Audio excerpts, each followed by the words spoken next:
L'histoire de David et Goliath est l'une des plus connues de la Bible. C'est l'histoire d'un outsider qui surmonte de grandes difficultés pour sortir victorieux, et c'est aussi une histoire sur la foi et la confiance en Dieu. L'histoire se déroule dans l'ancien Israël, où les Israélites sont en guerre contre les Philistins. Les Philistins ont un guerrier redoutable nommé Goliath, qui mesure plus de 2 mètres de haut et porte une lourde armure. Il met au défi les Israélites d'envoyer un champion pour l'affronter en combat singulier, le vainqueur remportant tout. Les Israélites sont terrifiés par Goliath et personne n'est prêt à le combattre jusqu'à ce qu'un jeune berger nommé David se présente. David n'est pas un guerrier. L'élection de David, le berger roi. Dans le petit village de Bethléem vivait un homme nommé Isaïe, père de 8 fils. Isaïe était un homme respecté, mais il n'aurait jamais imaginé que sa famille allait être choisie pour accomplir un grand dessein divin.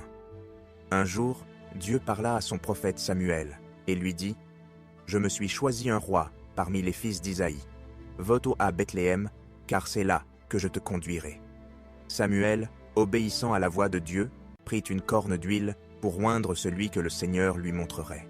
Lorsqu'il arriva chez Isaïe, il demanda à voir ses fils. Isaïe, fier, fit venir ses 7 fils aînés, de grands et forts jeunes hommes. En voyant Eliab, l'aîné, Samuel pensa en lui-même « Certainement, voici loin du Seigneur. » Mais Dieu dit à Samuel « Ne regarde pas à son apparence ni à la hauteur de sa stature, car je l'ai rejeté. L'homme regarde à ce qui frappe les yeux, mais moi, je regarde au cœur. » Samuel passa alors devant chacun des fils d'Isaïe, mais à chaque fois, Dieu lui dit « Ce n'est pas lui. » Samuel, perplexe, demanda à Isaïe « Sont ceux-là tous tes fils ?» Isaïe répondit « Il reste encore le plus jeune, mais il garde les brebis. » Samuel dit alors « Envoie le chercher, car nous ne nous assiérons pas pour manger avant qu'il soit venu. » On fit venir David, un jeune garçon, à l'apparence simple, mais rayonnant d'une lumière intérieure.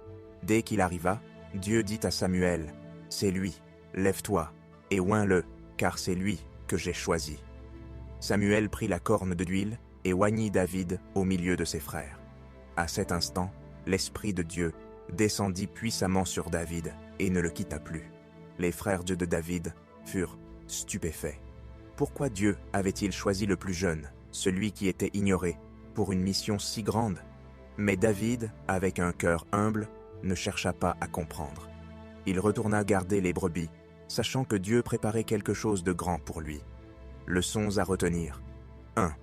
Dieu ne choisit pas en fonction de l'apparence ou des critères humains, mais il regarde au cœur. 2. Même si vous êtes oublié ou sous-estimé par les autres, Dieu vous voit et a un plan pour vous. 3. L'appel de Dieu n'est pas toujours immédiat. Comme David, nous devons parfois attendre et continuer à servir humblement jusqu'à ce que son plan se révèle pleinement. Cette histoire nous rappelle que Dieu a un but pour chacun de nous, même lorsque nous nous sentons insignifiants ou non qualifiés. Avec un cœur humble et une foi solide, nous pouvons accomplir des choses extraordinaires par sa grâce. Tu as aimé cette vidéo? N'oublie pas de t'abonner pour ne rien manquer de mes prochains posts. Seigneur, aide-moi. Pourquoi est-il important d'épouser une femme de prière? Une femme de prière est un pilier spirituel dans le couple. Elle apporte équilibre, sagesse et force, soutenant son partenaire dans sa croissance personnelle et spirituelle. Dans les moments de défi, elle se tient dans la prière, intercédant pour son mari, ses enfants et son foyer, appelant la grâce et la faveur de Dieu. Sa paix intérieure, sa force face aux épreuves et son discernement élevé font d'elle une femme imperturbable.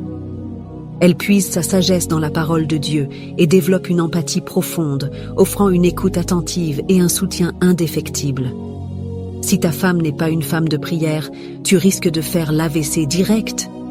Pourquoi? Parce que la prière est une couverture, un bouclier contre les attaques et les tempêtes de la vie. Au-delà de la beauté physique ou des qualités intellectuelles, cette qualité spirituelle est essentielle. Être une femme de prière. Car le mariage connaît des défis, et sans cette force spirituelle, les épreuves peuvent devenir insurmontables. Pourquoi? Parce que la prière est une couverture, un bouclier contre les attaques et les tempêtes de la vie. Hommes et femmes, cherchez cette qualité chez votre futur partenaire et que la grâce de trouver un bon conjoint vous soit accordée au nom puissant de Jésus-Christ. C'était un petit conseil. Alors déclare avec foi, je suis une femme de prière. Dear God, I pray for your blessing on my home and my family. I thank you for the gift of this place, where we can gather together in love and safety. I pray that you would fill our home with your peace and your presence. I pray that you would help us to love and respect each other, and to forgive each other when we make mistakes. I pray that you would protect our home from harm. I pray that you would keep us safe from all dangers, both seen and unseen. I pray that you would bless our family with good health, happiness, and prosperity. I pray that you would help us to grow in faith and love, and that you would use us to make a difference in the world. Dieu te dit aujourd'hui, je te placerai face à ceux qui t'ont brisé. Tu crois que je ne l'ai pas vu. J'ai vu tes larmes. J'ai entendu tes prières et j'ai ressenti ta douleur. Non seulement tu te relèveras, mais tu fleuriras dans les lieux où tu t'es senti abandonné et vaincu. Je suis celui qui guérit les cœurs brisés et panse leurs blessures. Même dans tes moments les plus sombres, lorsque tu pensais qu'il n'y avait plus d'espoir, j'étais là. Je te reconstruis avec force, patience et détermination.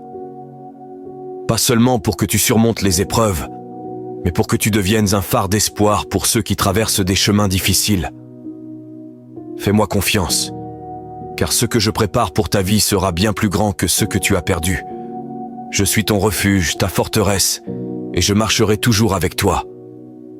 Amen. Amen. Si tu es arrivé jusqu'ici, partage cette prière avec tes amis et ta famille. Cela pourrait changer leur vie. Laisse ton